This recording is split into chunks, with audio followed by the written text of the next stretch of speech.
Hey friends, and welcome to the Happy Hour with Jamie Ivey podcast. I'm your host, Jamie, and I'm so glad you're here. Each week on this show, I invite a girlfriend to join me and we chat about the big things in life, the little things in life, and everything in between.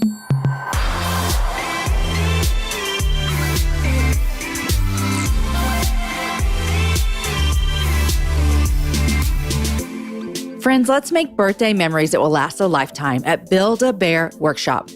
During the birthday month of your kids, they're going to get to count their candles before making their own birthday treat bear.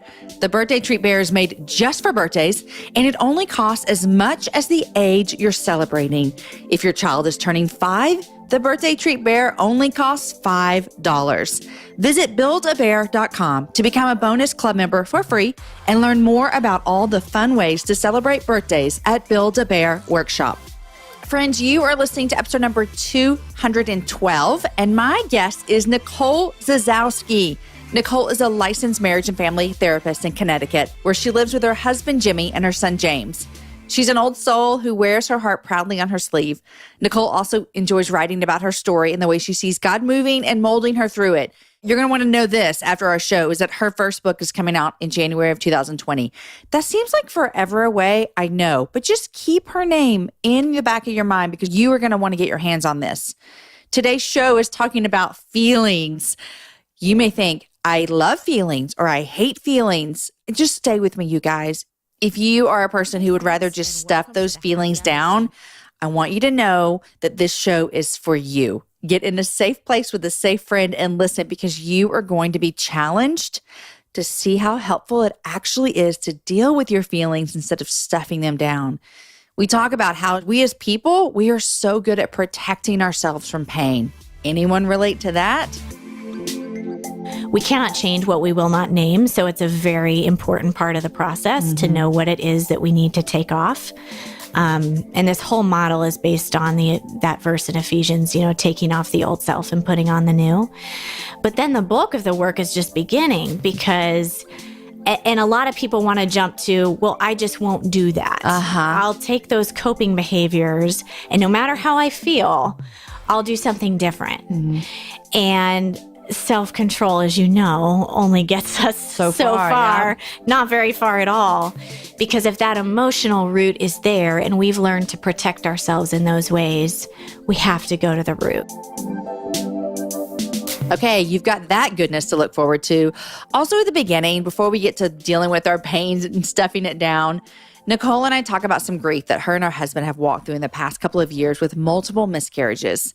Today, she's going to open up with that and show that how even though she wishes that this wasn't her story, obviously, she's finding joy in the midst of it. The truth is, guys, that I know so many of us, we're either walking through grief ourselves or we're walking alongside friends that are grieving right now. Nicole and I even talked today about how to walk through grief with a friend. And I know that you're going to find this helpful because it's going to happen sooner or later. We're going to have a friend who needs us to be there in their time of grief. Nicole and I had never met before this interview, but let me tell you, I adored her. She's just a breath of fresh air. And let me tell you this, if she lived closer, I'd make her go to lunch with me once a month just to process my emotions and feelings with her. In all seriousness, whenever I talk about counseling on the show, I get so many messages from you guys saying thank you. You tell me, thank you for making counseling seem normal. You tell me, thank you for taking the stigma away from walking into a counselor's office. And I want to say that comes from experience. You guys, I've walked into a counselor's office and it's not scary. It's actually really, really great. So thanks, Nicole, for also coming on and helping to take away that stigma as well. Guys, you're going to really love this show today. Did you guys know that in 9 days, we have our next Happy Hour Live event? We do these twice a year, 2 nights back to back. They are so much fun. I really, really hope that you get to come to one. If you're listening and you've joined us at one, you're nodding your head because I know you had a phenomenal time at these events. Our guests this year are Amy Brown from The Bobby Bones Show. You guys have heard her on the show before. Shay Scholl, she's been on the show before. Annie F. Downs, she's been here. You love her. And Crystal Hurst, you love her as well. 4 phenomenal women with great stories who are doing phenomenal things with their lives in the world. They're all coming to be with us in a few weeks. These nights are my favorite for a few reasons. Number one, if you come to this, you get to come to my favorite city. I really think Austin, Texas is one of the greatest cities in the world. You get to explore it. You get to eat tacos that I love and drink coffee that I love. That's why I love it. Number 2, I get to hug so many of your necks. I'm a hugger. If you've ever met me, you know that. I love meeting listeners. Number 3, we really do have some raw and vulnerable conversations on that stage. We laugh, we cry, we do it all. It is so much fun. If you want to know when the next one is, make sure that you are subscribed to the newsletter. It's really the best way to know when everything's happening. This newsletter goes out every single Wednesday, and it includes show notes from each podcast. So if you're a podcast listener, which you are because you're listening, when you get that in your email inbox, it has every link that we talk about on the show. So you're driving, you're running, you're walking, you're nursing a baby in the middle of the night, you're washing dishes. You don't have time to write down every book we talk about. Guys, don't worry. I've done it for you. It's all in the newsletter. Also, it has extra stuff like tickets for events. Speaking of, there's a link in the newsletter that went out today for an event in Houston, and you guys are the first to know about it if you're on the newsletter. If not, I'll tell you on Instagram in a few days. So if you want to make sure that you know about the next Happy Hour Live, which I'll give you a small clue, it's next year, 2019 in April. There you go. Make sure that you're signed up. JamieIvey.com/newsletter. Guys, have you ever felt so far from God, you're sure he can't even hear your cries? It's those moments when you need renewed grace. And in those times, God promises mercy like morning. In Jane Johnson's debut book, Mercy Like Morning, she shares the things she learned the hard way. When life broke her heart, Jane turned to scripture. Through her decade-long journey of infertility, Jane dug in. While grieving the loss of her best friend, Jane dug in. While asking and waiting on God for miracles, she discovered new mercies every morning, and you can too. In Mercy Like Morning, you will learn how to be intentional with your own quiet time. When you seek truth in Scripture, God will tuck back your hair for whispered revelations of your own. In Mercy Like Morning, you will learn how to search every nook and cranny of your Bible until there is no dark corner left. Fall in love with God's Word for the first time or all over again. Order Mercy Like Morning at janejohnson.com or anywhere books are sold.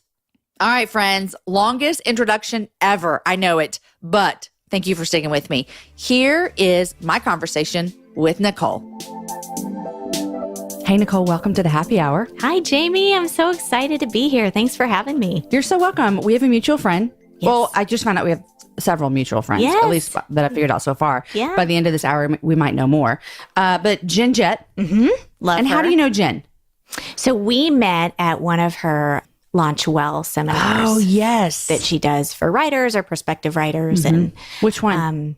The one in New York City. Okay. Yeah, I live just outside New York City, so was super excited that they came and did that and helped me in my process. I love it. Yeah. She's there with, who does she do? Jana Burson. Jana Burson, Mm-hmm. yeah. Mm-hmm. So Jen is great. She's been on the show several times. Aww. And she was like, you need to talk to this girl. So Aww. I'm so glad you're here. Well, I'm really grateful to be here. Okay, introduce yourself a little bit. I know that you're married and you have a son and you live in Connecticut and you used to live on the West Coast, but tell me what you do. Yes, I am a marriage and family therapist. Which, am I going to cry in this next hour? Oh, you might, but that won't be a bad thing. I might cry too, so okay, that's good. Let's do it. Yeah. And I work with couples. I work with individuals, adolescents and older. And my practice is in Greenwich, Connecticut, just outside New York City. And I am a writer. When I'm not doing counseling, I write about big and little things in life and how I see God moving through the pain and joy that I've experienced, particularly in this latest season. Mm-hmm. Pain and joy in hard seasons. Mm-hmm. Mm-hmm. I think that is one of, to me, that you can correct me if you don't feel this way. To me, it feels like one of the hardest things about the Christian faith. Mm-hmm. But on the flip side, it also sometimes feels like the most comforting, that there can be joy in the midst of pain. Absolutely. You know what I mean? Like, absolutely. It stinks that there's pain. Mm-hmm. But sometimes I think, wow, what a gracious God to also give us joy in the midst of it. Absolutely. I mean, I think that when we're honest about our pain and when we... Is that the key? I think so. I think when we're honest about it, it ushers us in to the deepest joy that we have ever known. You know, I used to think that joy was found on the far side of a problem solved or a dream like fulfilled. Once you're through it, or yes. once you've gotten what you're looking for. Exactly. Or when you've gotten what you want, and maybe your joy is contingent on a particular outcome. But this last season has taught me that when you're honest about your pain, and even in the midst of it, joy comes from walking every season we have with God, every feeling we have with God, and not just the happy quote ones. unquote good ones. Yeah. I mean, when I'm honest about my pain, it's ushered me into deeper friendships with my community, a more full understanding of the character of God that I didn't fully recognize before. And what a powerful experience to be honest with him. You know, I used to think, and I've struggled with this a lot, because in my pain, I tend to perform. That's one of the things I do to try to protect myself. And we will play out with God what we play out in our other relationships. And so I used to, when I first experienced intense grief a few years ago, I thought, okay, I've got to show him I've learned something. I've got to try and have the perfect feelings. And I can be a little sad, but I show God. I need to show him I'm learning and growing through it. And show God. And oh man, he just showed me that the more he says in his word that it is a pleasure, it is a joy. We have this gift in being jars of clay. And jars of clay are fragile. They're cracked. They're imperfect. And that's because those cracks are how the light gets in and out.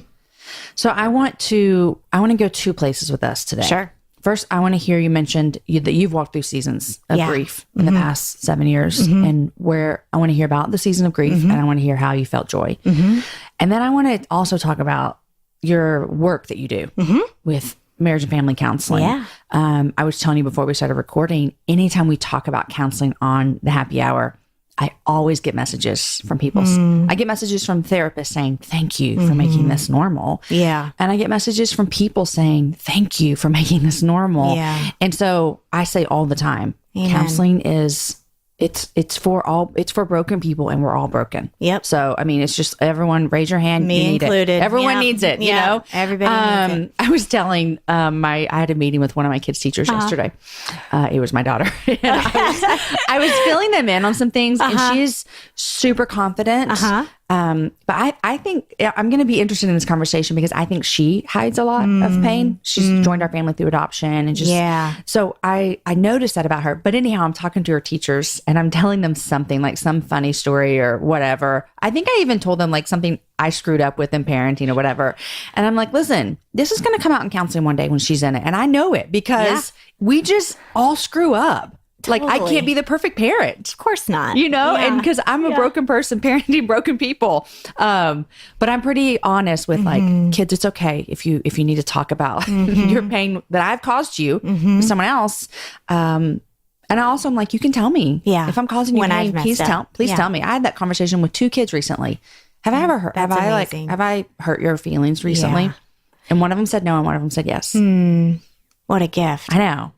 And the research tells us that there's actually nothing more powerful in our parenting. Not that we have to be perfect, but that how we handle our mistakes, and that we're willing to talk about them and say, you're right. I wish I would have handled that differently. And here's what I would say to you if I could do it all over again. I think there is beauty in that, like you said, because how does it feel for me as an adult when someone comes to me and says, or in a marriage relationship or in a friendship, when someone says, I handled that wrong. It makes you go, it almost feels like, I feel like I can trust you.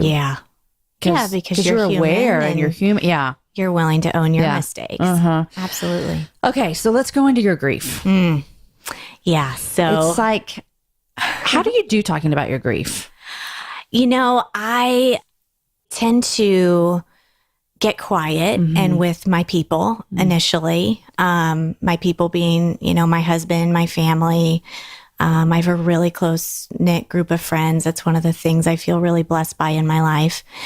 And then once I've processed it and what God is teaching me through it, even if I'm by no means over this. And in a minute when I share, you'll get why. But I do pretty well talking about it, and it connects. I love how vulnerability connects us with other people. Sharing, there's nothing more powerful than sharing our stories and the way that we see, even if it's not solved, the way that we see God molding us through it. For sure. And of course, we recognize right away we're not alone. Your struggles might be totally different than mine, but you know what it's like to be in pain. I think the worst thing we can do is say, well, nobody gets it. And there is that tendency when we're in the middle of the most excruciating pain. Nobody understands. My friend couldn't possibly understand because she doesn't have to deal with this. But the human experience, we have all dealt with pain. We all know what it's like to grieve in some way. Do you think you learned that by sharing? Yeah, like that seems like a dumb question when I say it out loud. But when you think like, no one could understand, you have to get past that somehow. Right. And maybe it's that sharing that first thing. Yeah. Learn it by sharing, by listening to other people's stories that maybe they had a different journey than I did. But at the end of the day, and maybe we'll talk about this when we get to the counseling portion, but every single one of us has feelings that we tend to feel when we're in a painful situation and things that we tend to do to protect ourselves that are a short-term solution that create a longer-term pain. Okay, so we're going to talk about that in a minute because I'm super interested in that. Yes, sure. And in the work that you do there. Yeah. Let's talk about your grief over the past 7 years. Yeah, so 7 years ago, we moved to Connecticut from California.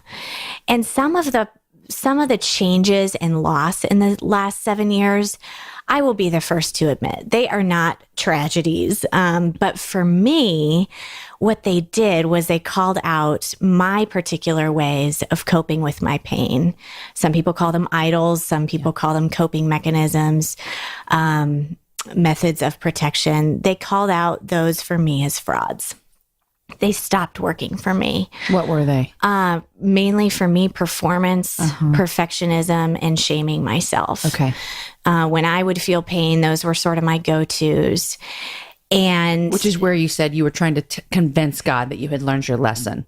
Yeah, or other people. Like if I can just win this person over and get them to like me, I can feel okay again. When performance is your go-to, you're only as good as your last performance.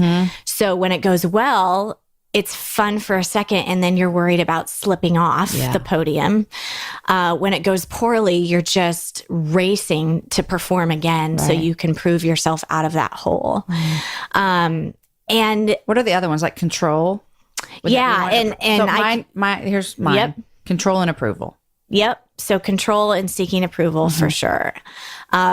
Seeking approval would probably fall under the control bucket, and I can talk about that when we get to the counseling portion. But we all do something. And what I discovered very quickly when I got to Connecticut was that these failed. And that was painful.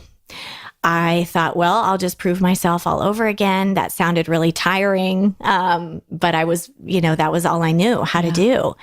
And that was sort of my method of survival. And it was very clear through a few interactions early on that people were not so impressed with me. That had to hurt. It hurt really badly. And I still don't think some of the things that happened in those interactions and some of the things that were said were okay. But I'm really grateful for how God used it, because he kind of pulled me out of this approval-disapproval cycle. Essentially, I was interviewing for this counseling position in a private practice I thought I might want to work for. And this woman made it very clear that nothing about me made sense. And she didn't believe in me, my abilities at all. My resume meant nothing to her. My experiences meant nothing to her. And that people were going to look at me and know that I had nothing to contribute. And I was devastated. And so my whole identity, I realized, was caught up in other people's approval of me. And when I didn't get it, I got on the phone with a friend from California who was also a therapist. And this was perhaps taught me just as much as the painful interaction, because I wanted her to say, "No, you're awesome. You're awesome." I was looking for acceptance to answer the rejection that I felt, approval to answer that disapproval. And I'll never forget what she said to me. She just listened and she said, "Nicole, when you're called, you're called." And I was so dissatisfied by that answer. Because you wanted her to tell you that you're amazing and that woman's stupid. rock. And that place is dumb. Who would want to work there anyway? Exactly. How wrong they were. How right I was. They missed out on you. They missed out on me. I was relying on her approval to boost me up again. But God used her words to say, when have I ever called anybody that made sense? And when I'm calling you, I equip you. I don't call and don't equip.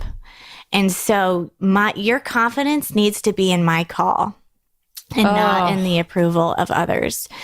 That'll preach right there. Your confidence needs to be in my call. It's been huge for me. It is. Okay, good.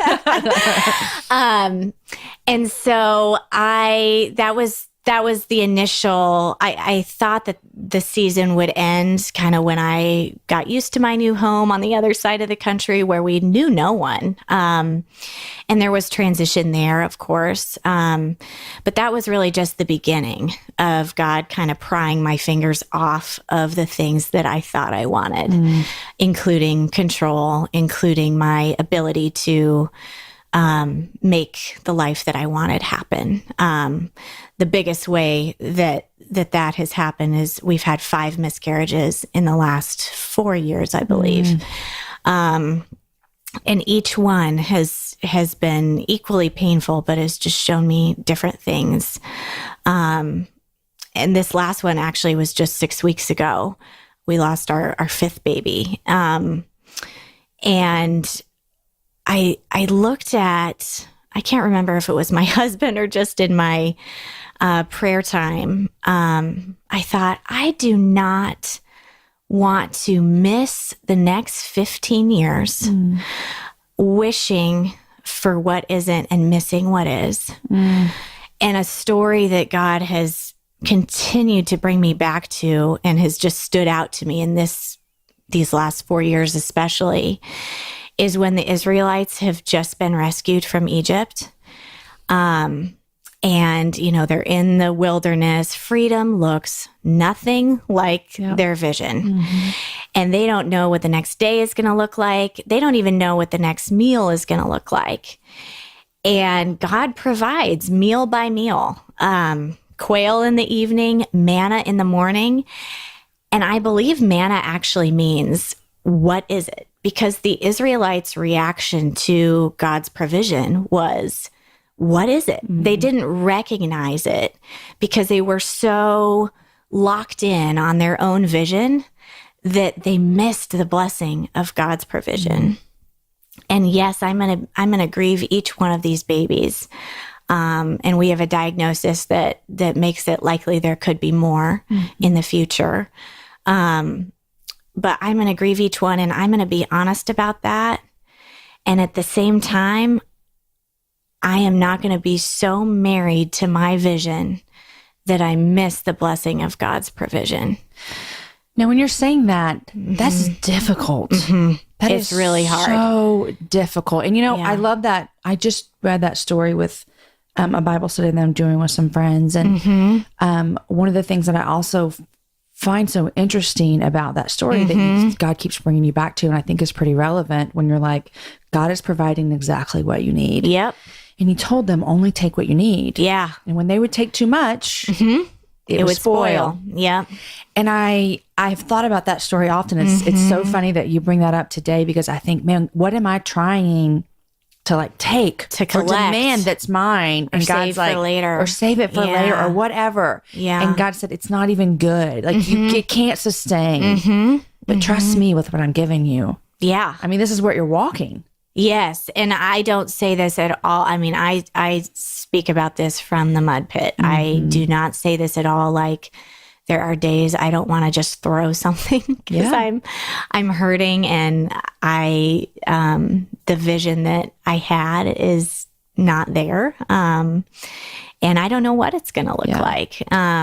So what are, as I'm thinking about this, and the thing that we both know is so true, and you said, is that it doesn't matter what your pain is. We can relate.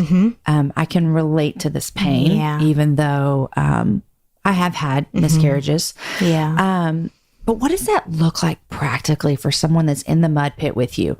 Like they're in their own mud pit. Like this is hard in life. And they wake up another day and go, I don't know how I can do this. Because that's reality for a lot of people. And if it's not your reality now, just hold on, because life is so hard. What did that look like practically for you to kind of get to the point where you go, I don't want to miss the next 15 years, like holding on to something that's not mine to hold on to? What does that look like for? I mean, I've learned with each of the 5, and as I said in the beginning, I wasn't so great at this, but being honest about the grief is the only way through. I don't want a way out. I want a way through. And a way out, any one of those coping mechanisms that we could rely on is a way out. So what does a way through look like? Because this is good. I like this. Yeah. Because a way out would be like, for you, I'm going to prove to God that I got my lesson. I'm going to be perfection. I'm going to do this well. For me, it would be different. But what does it look like to walk through it? I think being raw honest with God and other people about this really hurts. Instead of trying to stuff it. Or put a shiny coat on it. I mean, and that's what it looks like for me, because performance is my thing. So laying that down out of the truth that I know I am just as valuable in my pain as I am when I'm in my joy and celebrating. That's good. My identity does not change. God does not love me any less, which sounds so cliche, but can be really hard to own in the moment. He doesn't love me any less when I'm in my grief, or when I'm feeling these feelings we like to label negative feelings. And I've stopped doing that, because I think all feelings can usher us into his love. Okay, that's good. Because negative would mean like, I don't need to have those. Yeah, or that there's somehow you're defective if you feel those, or you haven't gotten over it, or you're wallowing. Or like, are you still in, like, yeah, exactly. Are you still dealing with that? And I think feeling those feelings and being honest about them, for me, knowing that I'm just as valuable there as I am when I'm celebrating something, or when I do get through and I do feel that joy. You know, the flip side of this, I'm thinking about, I just interviewed my friend Taylor Nichols, who was on the show recently, and she walked through losing her dad as a 28-year-old. So we talked about that grief and what grief has looked like for her. That would be so hard. And we talked about how grief is so different, and it fluctuates, and it's ugly, and it's unexplainable, and it comes and goes, all the things that you know. So we talked about that. One thing that I'm really, really intrigued about, especially because I was sitting with my friend Taylor, and we do life together. You know, she lives here in Austin, and we're friends. We're friends too, but you know, she lives here. But as I was thinking through that, I was like, and what does that look like for a friend on the outside of that person? Because I think sometimes our tendency could be like, I cannot believe we're still talking about this. You know what I mean? And that would, to me, falls under what you're talking about, those negative feelings. Like, why is she still grieving? Why is she still feeling this way? So maybe you can come at it from like a professional standpoint, or like this has happened in your real life. How do we be a friend to a grieving person? I get that question all the time, because I think there's something immobilizing when we see somebody who's hurting so badly and who's so raw that, at least with a lot of the people that I've talked to, they don't want to say anything that makes it worse. And so the tendency is to say nothing. Like, at least if I say nothing, it'll be neutral. I can't mess up. Because it's vulnerable to comfort. Totally vulnerable. It's vulnerable to step into somebody else's story and say, tell me what this is like. I think it's vulnerable too, and you can correct me if I'm wrong, if I'm stepping into someone's story who's grieving something I don't get. Because then there's a sense of inadequacy, or do I really have what it takes? Do I have the right to speak into this when I haven't been through it? Yeah, exactly. And so I think what I tell people is, and what's helpful actually for me, as the person inside that circle, or inside the mud pit, as I call it, is just to be curious. Hey, I'm going to be honest about the fact that I have no idea what this is like. I've dealt with other things, but this isn't one of them. And I want to understand what you feel like. Because one grieving person might have a totally different experience based on their history than another grieving person. And so it's not a one size fits all anyway. Yeah. And so I just want to be curious. Will you help me understand what this has been like for you? And just asking lots of questions. And then I just tell people to say, hey, I have no idea what would be helpful, but I want to do something. Tell me something that I can do that would be really helpful. And that's a little different than, can I do anything? Because then the other person has a, no, I'm fine. Yeah. But to really commit, I want to do something for you. Tell me what that is. You get to pick what that is. And I'm open to anything. And to listen and not have answers. Exactly. And we are very uncomfortable with that. Not having answers. Yes. But it's I feel it's so comforting to the person who's walking through a trial, is that, because I don't really need anyone to fix me right now. I remember when we brought our kids home from Haiti, those first couple of years are they're so hard. They're so difficult. Yeah. And I remember when I would talk to someone and they would say like, oh, my kid did this one time as well. And I immediately was like, no, that kid came from your body and they haven't endured trauma and you don't know what this is like. This is different, you know? And so, but when people would just listen, it's like my best girlfriend in the world, her daughter has special needs. I don't understand. I don't live that life. No. We have very different struggles. Right. So I don't try to tell her what I think she should do with Mabry, but I can listen. Right. Listen and validate the feelings. And say, how can I help? Yeah. Like you said. Yeah. Yeah. What can I do to walk this season with you? That's good. So those are the things that come to mind. And those are the things that have been helpful for me. Because we want to be good friends. Absolutely. You know? Absolutely. And we want to be helpful and close to our friends in their pain. Yeah. So do you care telling us your diagnosis? It's none of our... No, not at all. So we have what is called a balanced translocation. So it's a genetic, and if there's genetic counselors listening, they might think I'm totally botching this. But as far as I understand it, there's chromosomes that are not in the right. So part of my husband's 15th is stuck on his first, and part of his first is stuck on his 15th. That makes absolutely no sense to me. But I'm like going with you. Like, okay, I got it. And so all the genetic material is there for him, which is why it wouldn't have been recognized until we tried to have children. I see. And then the right combination of chromosomes have to get chosen. Yeah. For the baby to make it. Yeah. Yeah. I'm sorry. So thank you. Thank you. It is not the story I thought I would have. And it is painful. I'll be honest about that.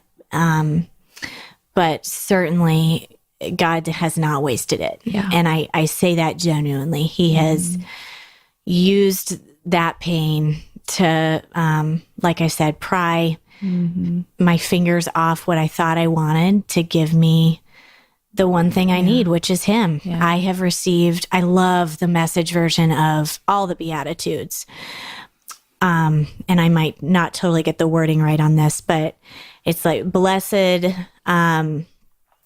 are those who mourn or who lost the thing that is most dear to them, for they will receive more of what is most dear to them, which is Jesus, or something like that. I love that. You didn't butcher it well. I love that. I have one of my favorite verses forever, and I was going to butcher it, but I cheated and looked it up. It's from Romans 5. And it says we rejoice in our sufferings, which is just so hard. But this is why. Like, I love God's word because he's like, hey, rejoice. I'm going to tell you why. Yeah. Rejoice in our sufferings knowing that suffering produces endurance, and endurance produces character, and character produces hope, and hope does not put us to shame. Yeah. And I can just like see that of like, okay, God, I'm going to trust you that you're doing something in me. Yeah. And at the end of the day, I do want to be more sanctified, and I want to be more holy, and I want to be closer to him. Yeah. And so often we think the blessing is what he can do for me and not in me. And not what he's working through. Yeah. And so this has just been one of the things God's used in my story to give me empty hands to receive more of him. Yeah.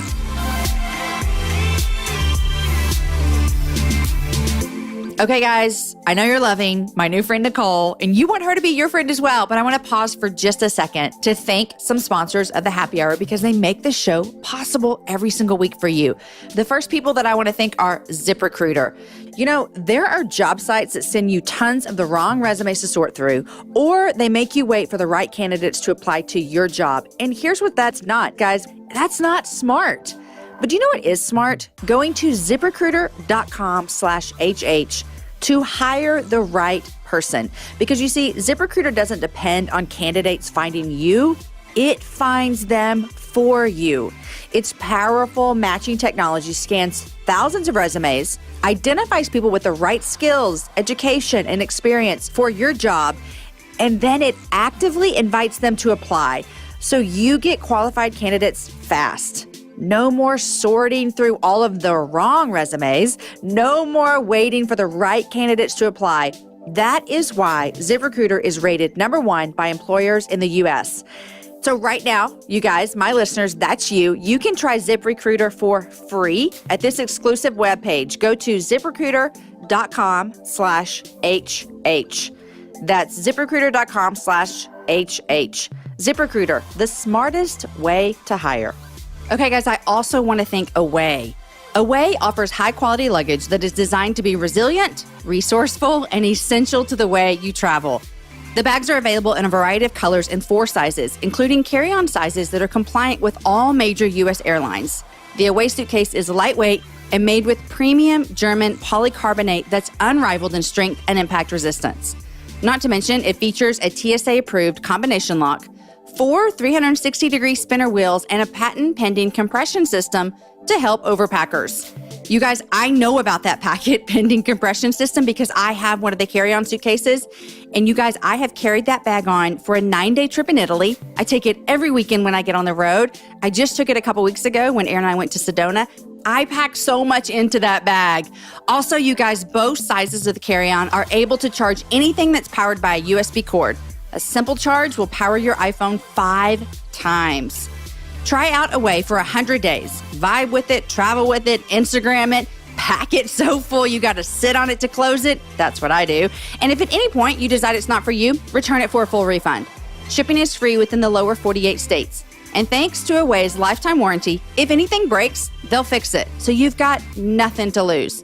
For $20 off a suitcase, visit awaytravel.com/happyhour and use the promo code happyhour during checkout. That's awaytravel.com/happyhour, promo code happyhour for $20 off your Away suitcase. Okay, so let's get into your counseling. Yeah. And I would imagine that your pain and suffering has got to, does it help or hurt?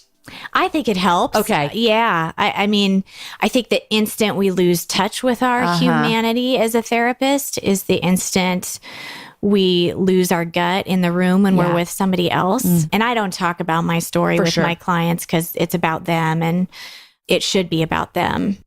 But it certainly has given me a different lens having walked this specific journey.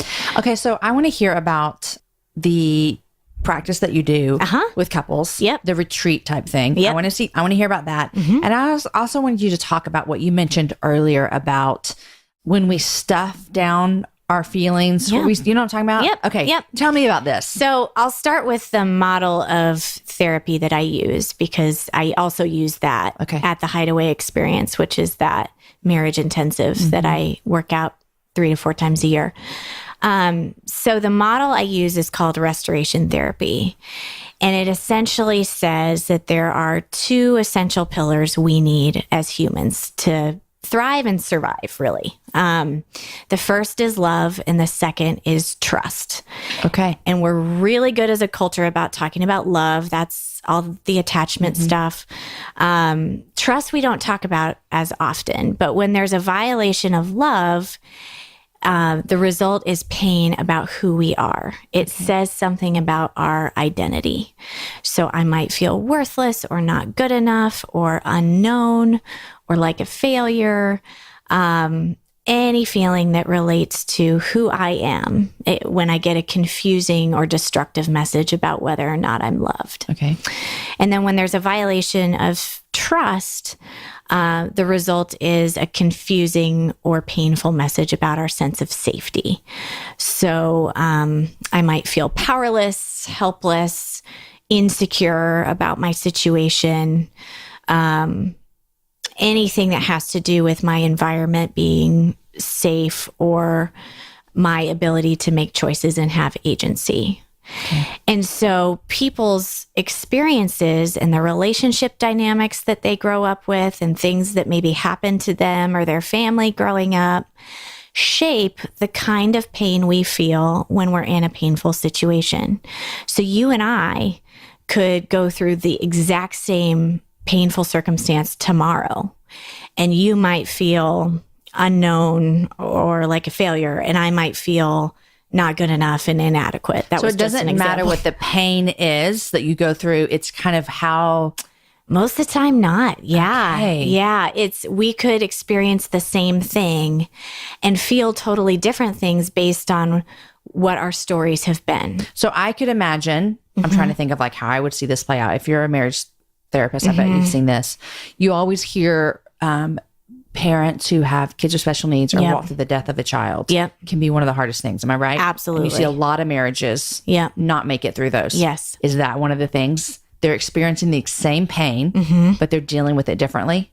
Yeah. I don't know if that's necessarily why they wouldn't make it. But that's okay. Maybe I should say like, you can see like, or maybe you're in a relationship, you're like, I can't believe you're not reacting this way. Okay. Yeah. And I've experienced that with my husband. We walking through this. Yeah, walking through this. We do not experience it exactly the same. There's overlap for sure, but there's different pain there. Yeah. And that's for sure how I have felt at times. Like, just experience it exactly the way I do. Because then it would feel real to you. Yeah. But we have different stories.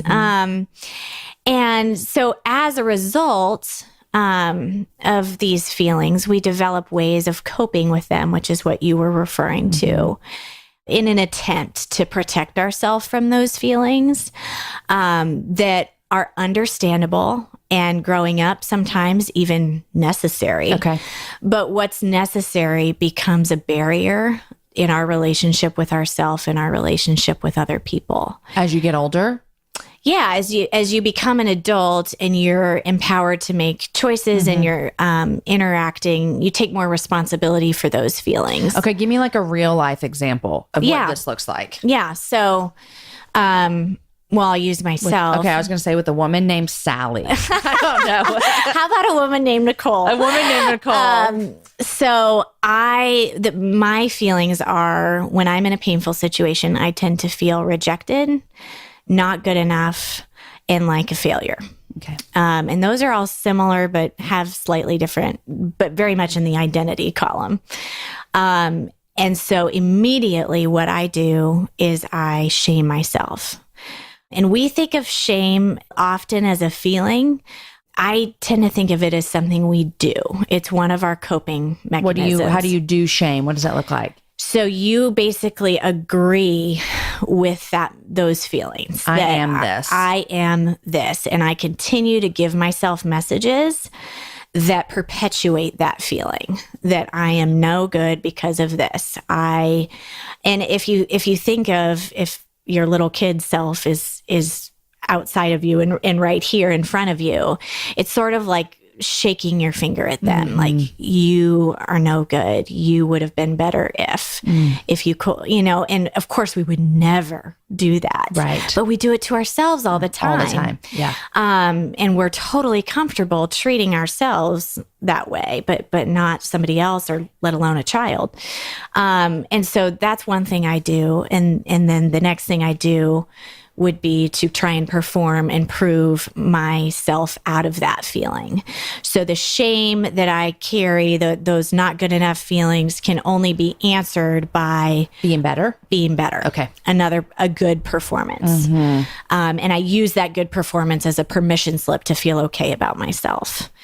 And then, like I said, I might feel good if I can perform for a minute or two. But then there's always that fear. It doesn't solve those not good enough feelings. How has that worked with the grief of miscarriages? Like when you say, like, I need to prove myself to be better. What does that look like for you? I mean, I think because it's so clear there's nothing I can do medically, what it's looked like for me is with God.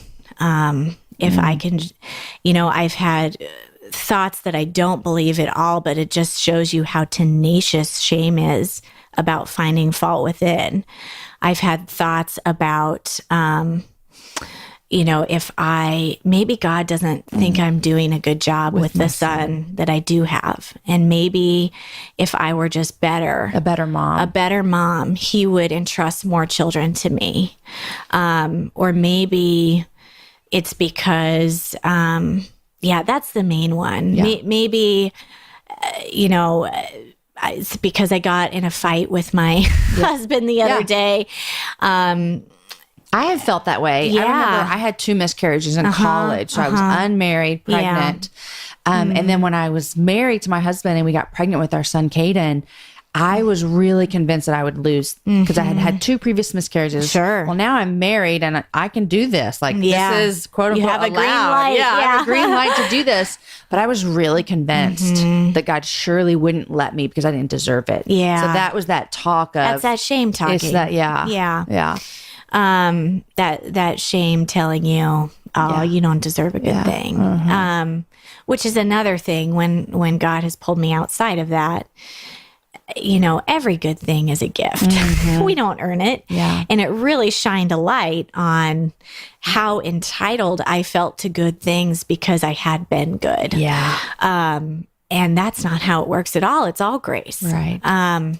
So that's how it's worked with me. But there's 4 main buckets that, and different things, more specific things in each of these buckets that people tend to use to protect themselves from pain. So the first is blame, getting really angry. Everything is everyone else's fault, raging. I just go from 0 to 60. Okay.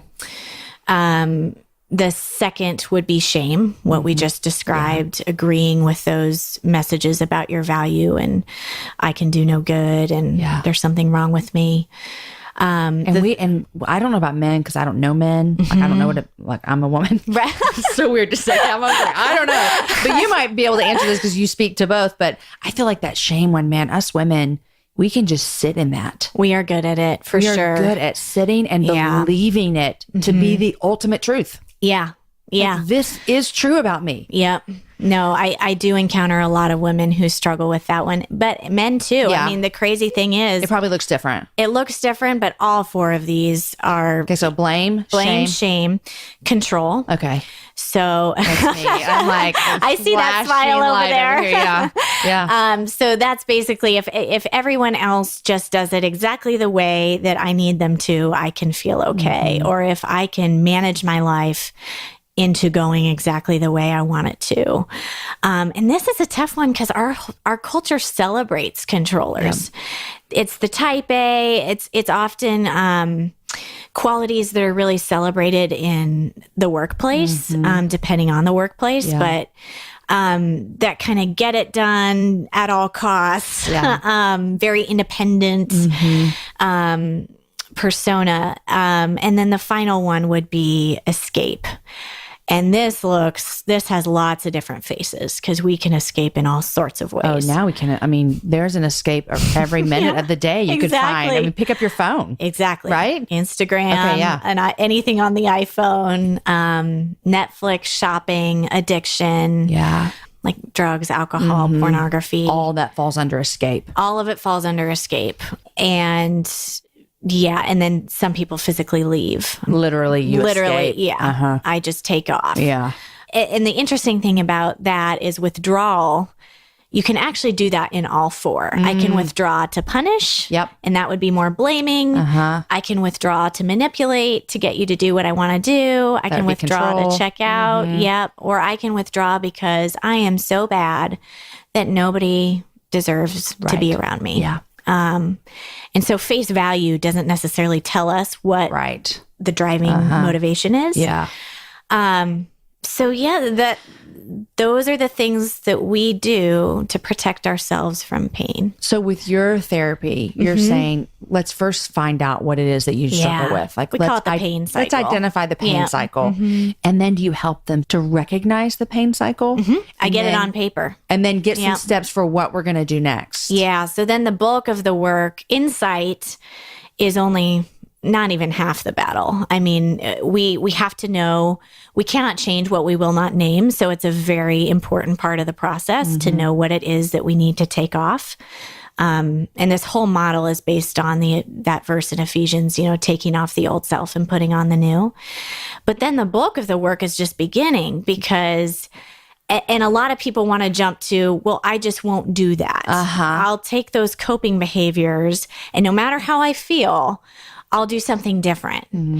And self-control, as you know, only gets us so far, not very far at all. Because if that emotional root is there and we've learned to protect ourselves in those ways, we have to go to the root.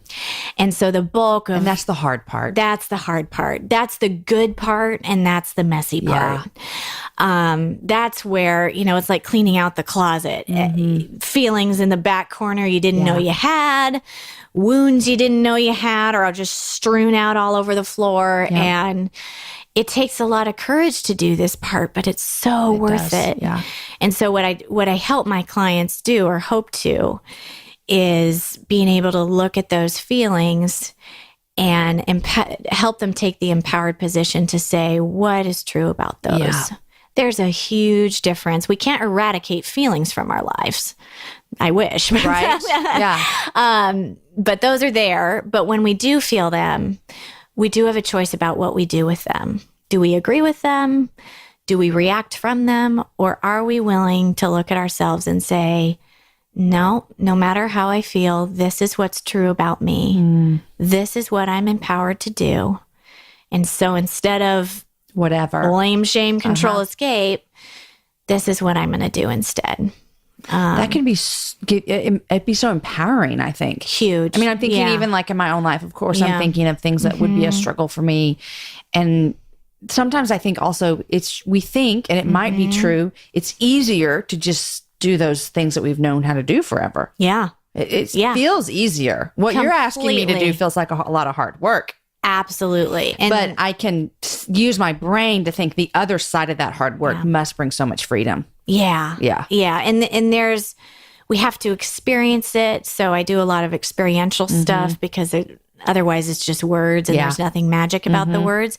But you're exactly right. And the neuroscience supports that. If it's kind of like if I tell you to get to the other side of those woods and there's a path, or you could blaze your own trail. I'm essentially asking you to blaze your own trail. Yes. Because your brain prefers what it knows. Yeah. And so if it is used to and hardwired, when you feel whatever it is that you feel in pain, I am hardwired to protect myself in this way. Yeah. I think about this a lot. I mean, I'm sitting here thinking about myself, obviously, but I think about some of my kids in particular that have been through really hard things in their young life. Yeah. And I think about, when you're naming off those buckets, I'm immediately thinking, this is where he goes. This is where he goes. And I can see that. And from an outsider looking in, I see that there is so much more that he could feel and experience, but he does always go back to the same thing over and over because it's what he knows, but it's not true. Right. It's not true, but it's what he knows. Yeah. So I imagine that there are people listening like I am, and they're like, oh my gosh, if only I could come sit down with you for like an hour for the next 6 weeks, I would solve all my problems. Oh. But you live in Connecticut. I do. If someone is feeling like, golly, I think I need to talk to someone, obviously I'm so pro counseling, but what is your like recommendation? Because we can't all come sit in your office on a comfy chair with the blanket. That would be fun. I know that would be fun. So I will get you the website that has people who do the kind of therapy that I have nationwide, just described. There's people that have this certification. Yeah, we're a growing community for sure. And then if you're married and want to do one of these hideaway do the experiences, intensive thing. Tell us about that. Yeah, so the model I just described is roughly the model that we use at the hideaway experience. Is this for people who are like, our marriage is in distress? No. Okay. I mean, yes. And it's for any marriage. Okay. We've had couples that, hey, we've been married 20 years. Pretty good. We just want to tune up. Yeah. And we think we've heard awesome things from our friends, and we just think this would be a great experience for us. And then we have people who have papers ready to sign. Like last straw. Last ditch effort. If this doesn't work, we're done. And everything in between. Marriages that have sensed some significant struggle and are not settling for that and want to do it differently. So, yeah, it's called the Hideaway Experience, and there's 3 locations. I tend to work at the one in Rome, Georgia. And I have been in Amarillo as well. Amarillo, Texas? Yeah. Yeah. There's like nothing. And sorry for all of you West Texas people, but there's not much in Amarillo. I guess there's even less around where this place is. But let me tell you, it is the most beautiful retreat. Really? It's their home. It's their vacation home or their family home.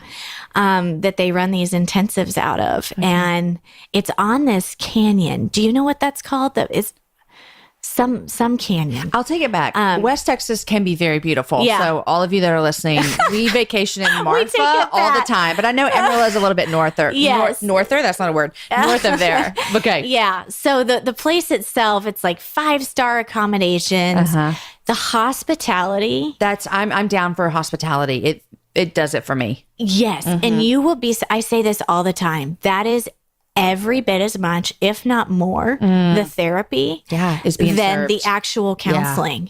You would be amazed the breakthrough we see from the level of hospitality that is received at each of these 3 locations. And then the third one's outside of San Diego. Okay. Which that's nice too. Yes. Yes. They're all beautiful in different ways, all the same level of service, same counseling model. But we take them through that process in 4 days. Wow.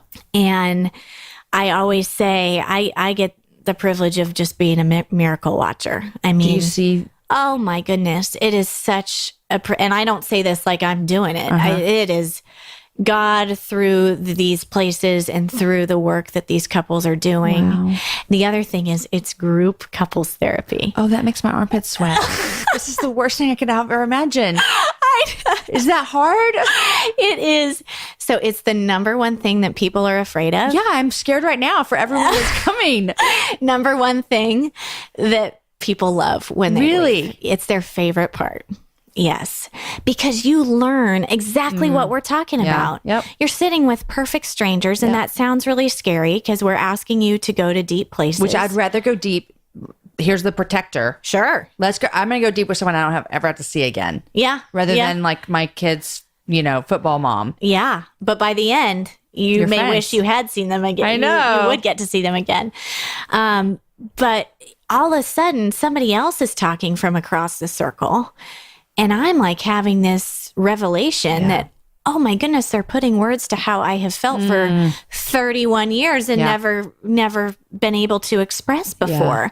And so there's something that's really special bonding, but also growth that gets facilitated because of the group process. So totally get why it makes your armpits I'd sweat. buy into it now, but That would be the part where I'd be like, can we skip this session? No, I totally get it. It. At first, when I heard that, I'm like, group couples therapy? How does that even work? Me out. I know. But it's usually a gift. It's always a gift and usually people's favorite part. What a joy to get to watch that too. Oh my goodness. I'm so lucky. I mean, just to be like, I think because we've been married 17 years. Yeah. And I'm a big fan of marriage. I'm like, I say it's one of God's kindest gifts to me because he didn't have to give it to me. And so I'm a big fan of it and it's hard. But what a joy to get to see people put in the effort and the work. Yeah. And then come out on the other side and say, we're going to make this happen, make this work. Yeah. I drive away. I'm actually going to go in a week to do one of these. Which city are you going to? Atlanta. Okay. Rome. Yeah. Okay. And so I'm driving. I always drive away on Thursdays and think, wow, what a gift. And thank you, Lord, that I get to participate in your work in that way. Because that's truly what it is. And that's what it is in my counseling practice too. What a joy and privilege to participate in the work of God's people, in the work he's doing in their lives. So, and I use this in my own marriage. My husband uses it too, this model. So we have work to do too. And I have a really, really great marriage, but you can always work. I mean, it's like two people living together. There's always something you can work on. And we need this just as much as everybody else. So, yeah. Well, this has been so enlightening to me just to hear about your work and what you're doing, but also super encouraging as well. And so I know that people are listening, are feeling encouraged for themselves, or even like, how can I walk beside a friend who's really struggling to walk through something that I don't really get? Yeah. And so what a joy to get some practical tools for that as well. Yeah. Okay. What are you loving these days and what are you reading? What am I loving? I am loving, okay, this sounds very nerdy. No, but go for it. My 7-year pen. Wait, you've had it for 7 years? Okay, I was like, how in the world did you keep up with a pen for 7 years? I wish I could actually keep the pens that long. Okay.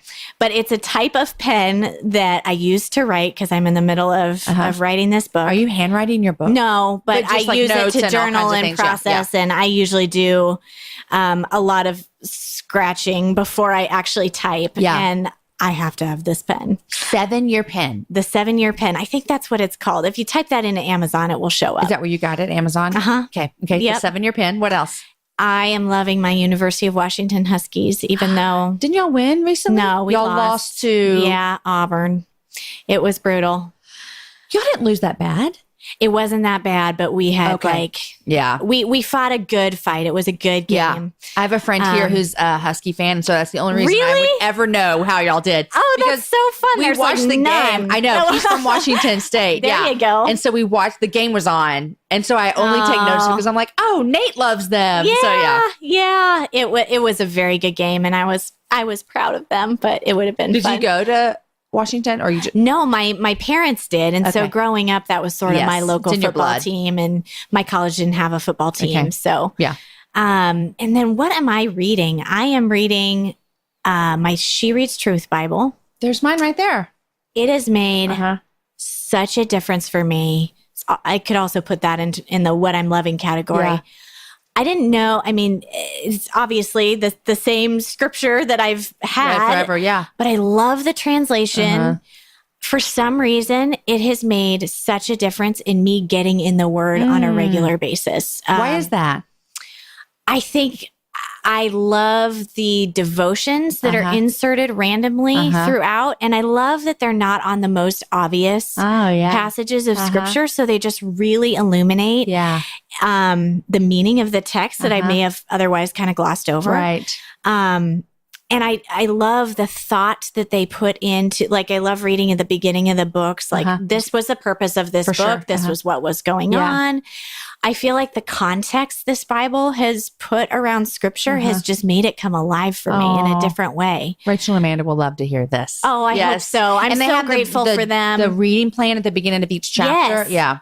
And the 1 year one in the back, I did that last year, and was really blessed by it because it also has shown me, oh, this is how the Old Testament is connected. Yeah, because they do a lot of, if you want to go deeper, read this. Yeah. And this is how Jesus is a fulfillment of that. And my goodness, am I grateful for everything Rachel and Amanda have done. I feel like there's just was nothing like that. They're doing great stuff. I'm actually doing with a group of girlfriends, Open Your Bible, a study that they put out. Yeah. So we're really liking to do that one. I am also reading The Middle Place. Yes. By Kelly Corrigan. I haven't read it, but I heard it's amazing. It is really good. If you like memoirs. That's my favorite. Yeah, me too. It just connects with me in such a deep way. And I read Tell Me More, which is her most recent book that came out, and decided I should probably read everything else she's ever written because she's such a brilliant writer. And then I'm reading Forgiving God by Hilary Yancey. Okay.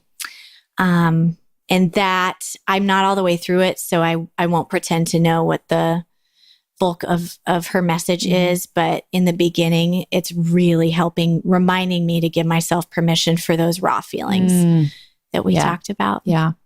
That's so good. I'm not reading, actually, I am reading something. I'm a really bad reader right now. I'm reading. We go through seasons. I know. Have you heard about the book Educated? Yes. I haven't read it. I have it on my bookshelf. I'm dying to get to it. It has come up in conversations in the past 2 weeks so much in my life. Really? I need to order it today. That's good to know. You should. I've heard it's phenomenal. Yeah. Based on what little I have read and heard about it, I think it's going to be a really good book. I do too. Excited. It's a memoir too. And that's my fave. Yeah, me too. That's my fave. Me too. Girl, thank you so much. Thanks for having me. This was a really happy hour. Can I be corny like that? Yeah. But a real blessing for me to be with you. You're so kind. And so we'll put up on the show notes everywhere people can find you. Yeah. Yeah. I would love to connect with you. Isn't that the best thing about social media? I've had so much fun doing that and making friends that I never would have been able to meet. Yes. I think people are hard on social media sometimes, and I totally get it. It has for sure. Its, pitfalls for sure. Yes, it could be an escapism. Yes, did you like that? Or a way to prove ourselves. There you go. Control what people think of us. We can use social media for all kinds of things. All kinds of things, but a gift is to connect with people. So I would love that. I love it so much. Okay, thank you so much. Thanks for having me, Jamie. Guys, you know what I found is that learning how to deal with questions about technology, entertainment, and sexuality can often leave Christian parents exhausted and confused.